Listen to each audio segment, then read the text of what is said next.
Hello everybody on YouTube.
Welcome to What the Hell Am I Doing, a YouTube channel that follows my journey from a car accident and having to stop my passion in life, music, to focus on rehab and then making the decision to eventually not be around cars and traffic anymore, and because of that big hit to the head, deciding to do something that I knew nothing about, being a sailor.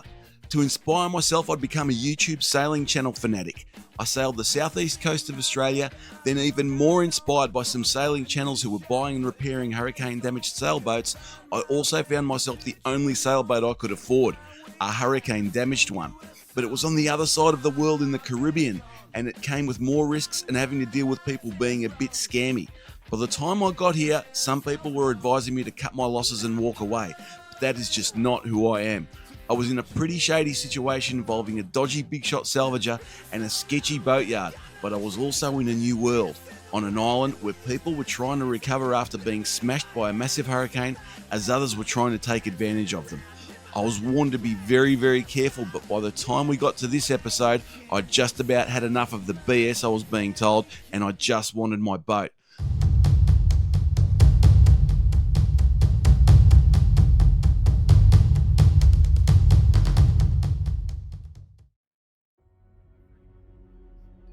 G'day legends, sorry it's taken a while to get this one out. My main focus has been the legal stuff that's been going on with Benny, and it's been a little hard because I haven't been home much. Instead staying with family and a little bit of travel. But I promise you things are going to change once the boat is out of that boatyard. If it gets out of the boatyard. But for now, I'm kind of holding back a bit too. Otherwise there could be repercussions.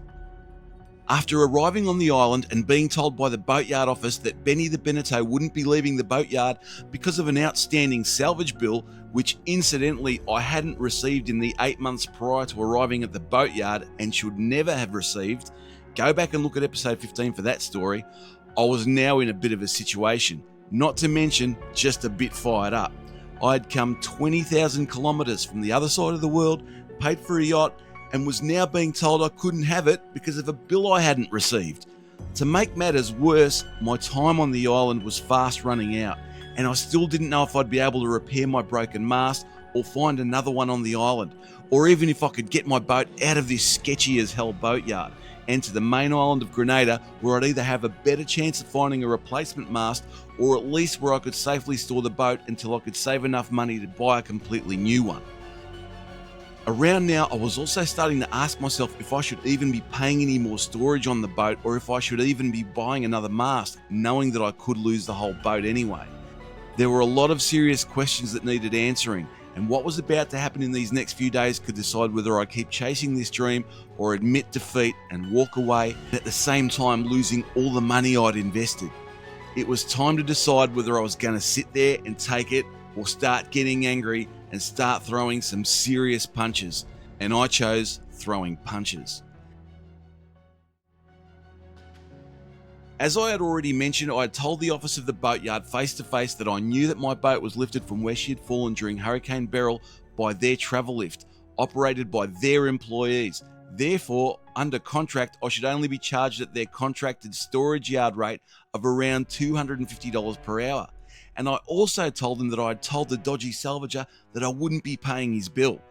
The girls in the boatyard office kind of stared blankly at me, and they kind of gave the impression that this particular argument was beyond their pay grade and care factor.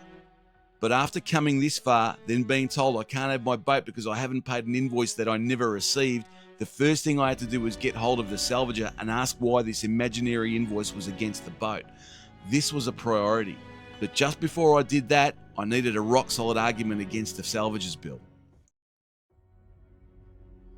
To help my argument against the salvager, I decided to find and film as much of my mast and cut down rigging as I could to document what had been done to salvage lift Benny the Beneteau and by who. I was well aware of the arguments that had been made by the dodgy salvager to myself and other boat owners for the exorbitant invoices, but because the dodgy salvager had initially tried to hide the fact that Benny was to be lifted by the yard's travel lift, I had become super suspicious of him and now began to reevaluate and scrutinise everything that he had told me. When I told the dodgy salvager that I knew he was using the travel lift, he then went on to make 2 more points to me, as he had to several other boat owners, as to why the invoices were so high. And when I heard him reel these off, I could tell these points were well rehearsed. But also, after personally speaking to several boat owners both in the yard and on video calls, I kinda already knew where he was going to go with it. And although I was kinda ready for him, I wasn't going to let him know how much ammunition I had. Not yet, anyway. The dodgy salvager's first point was that the cluster of boats beside my boat were tangled together and that a shared cost arrangement based on the length of each boat was being used to make it fair, as a crane was needed for the first boats, and then once they were cleared, the final boat would have easier access, and therefore the travel lift would be used. But to make it fair, some of the crane expense should be charged to me because they wouldn't have been able to get to my boat without using the crane to lift other boats first.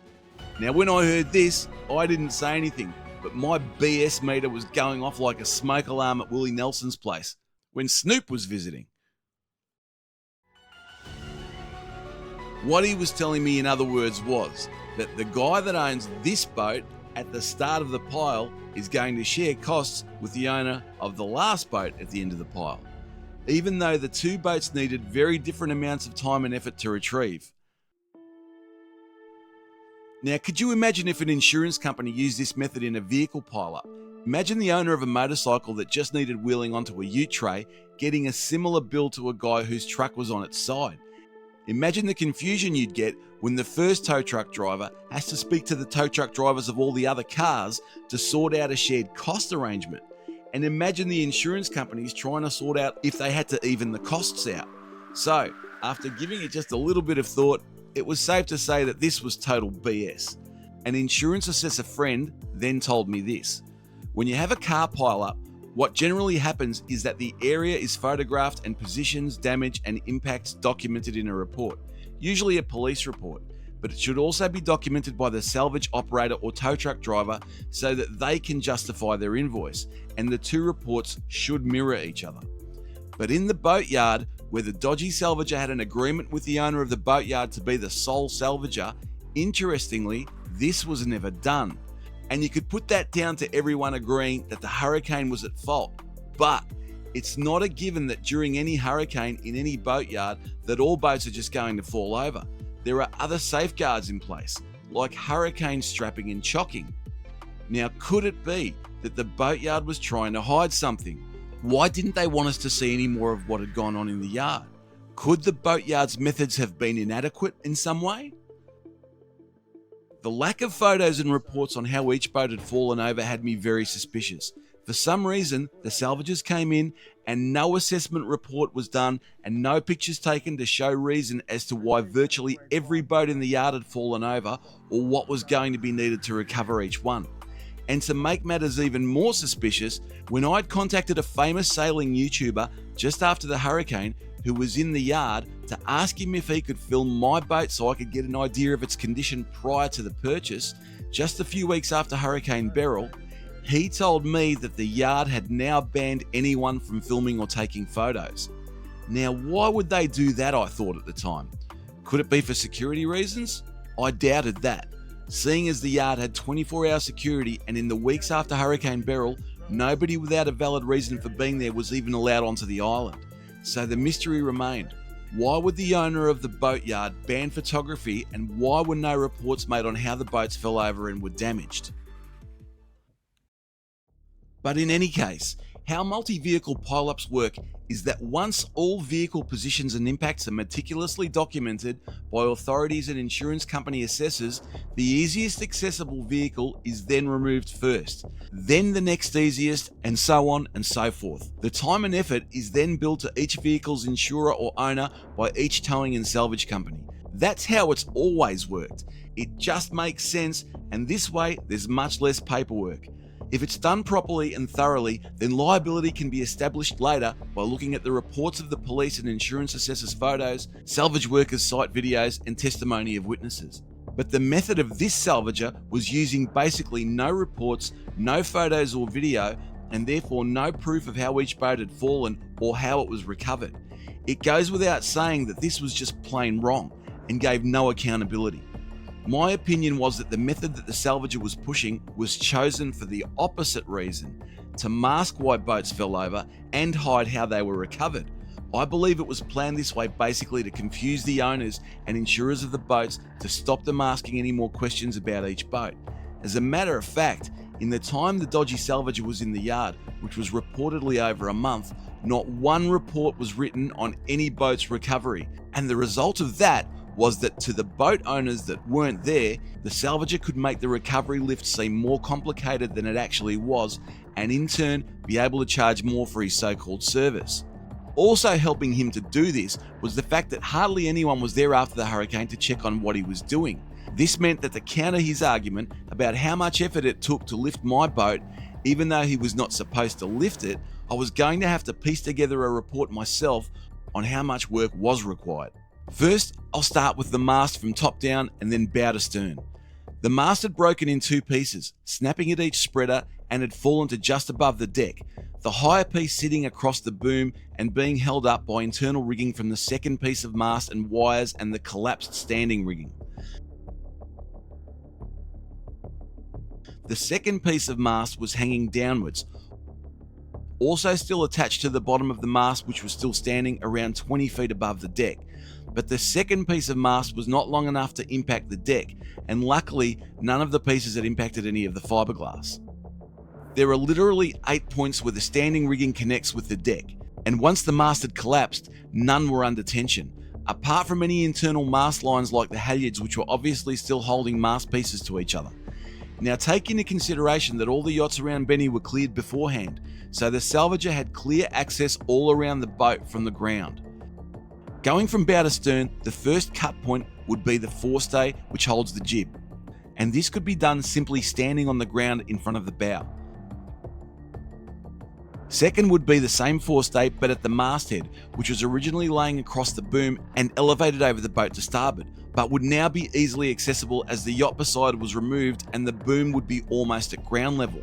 The third detachment would be the baby stay turnbuckle at the deck, again easy enough to access now with all the other boats cleared and a small ladder or just leaning up against the deck. The fourth detachment would be the baby stay at the mast. That's been cut. I believe that would have been on the deck from memory, or hanging just above it. So that joins up here. The fifth and sixth would be the chain plates of the backstay at either side of the transom, accessible from the ground on the starboard side and with a small ladder on the port side. These were also not under tension and easy to do. At this point, all mast pieces would be free, with only the backstay cable still attached to the masthead but free at the base. The spreaders were still attached to the shrouds and were detached when the mast broke initially.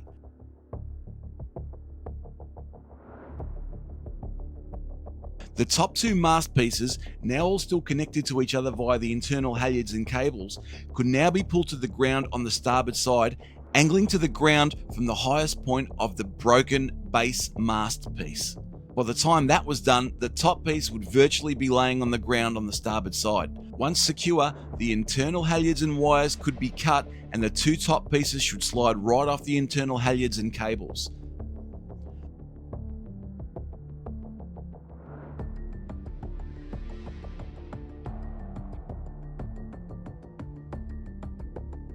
I went and picked up these 2 broken mast pieces which were on the other side of the yard, and it would take 2 people to pick up and stand either up, or 1 if picking up one end.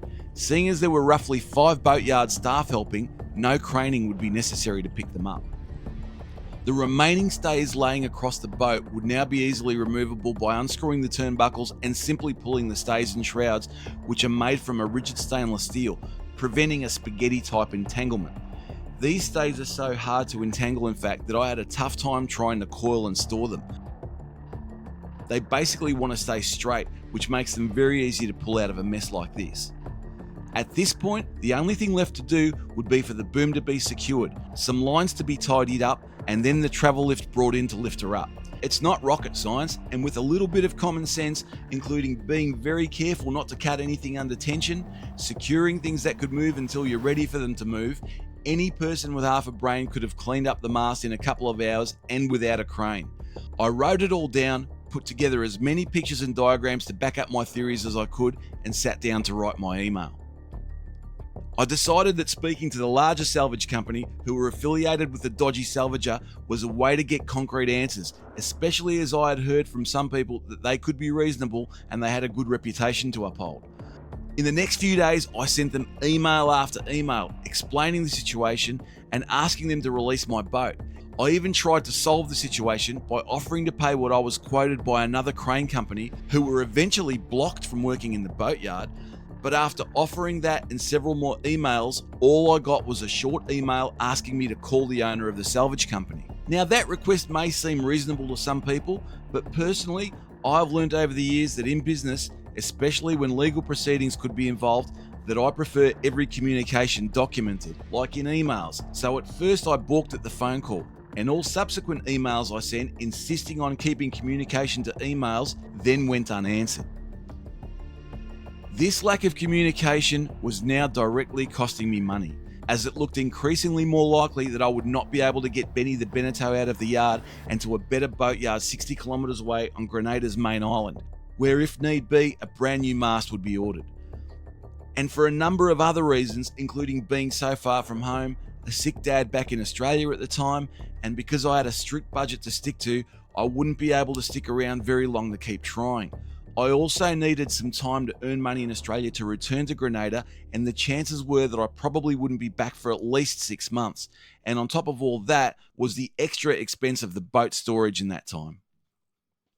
Through all of this, I was still trying to put the laptop away and de-stress from all the toxicity of the situation and get out and try and enjoy my surroundings. I was in the beautiful Caribbean after all. So rather than just sitting there and getting angrier and angrier while waiting for an email from the Salvager, I decided to get outside. Luckily for me, it never takes long once stepping outside on that island for reminders to hit me of just how lucky I actually am and slap me back into a sense of gratitude. All I had to do was get on a bike and look around.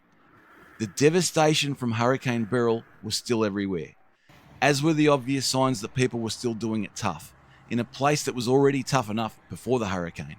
In the next episode, I meet 2 hurricane survivors with harrowing stories of Hurricane Beryl, and one of them takes me across to one of the jewels of the Caribbean, the picture-perfect Sandy Island, just a couple of 100 metres off the coast of Cjbeards. And my time on the island comes to an end. Will I get my boat, or will I be leaving without it?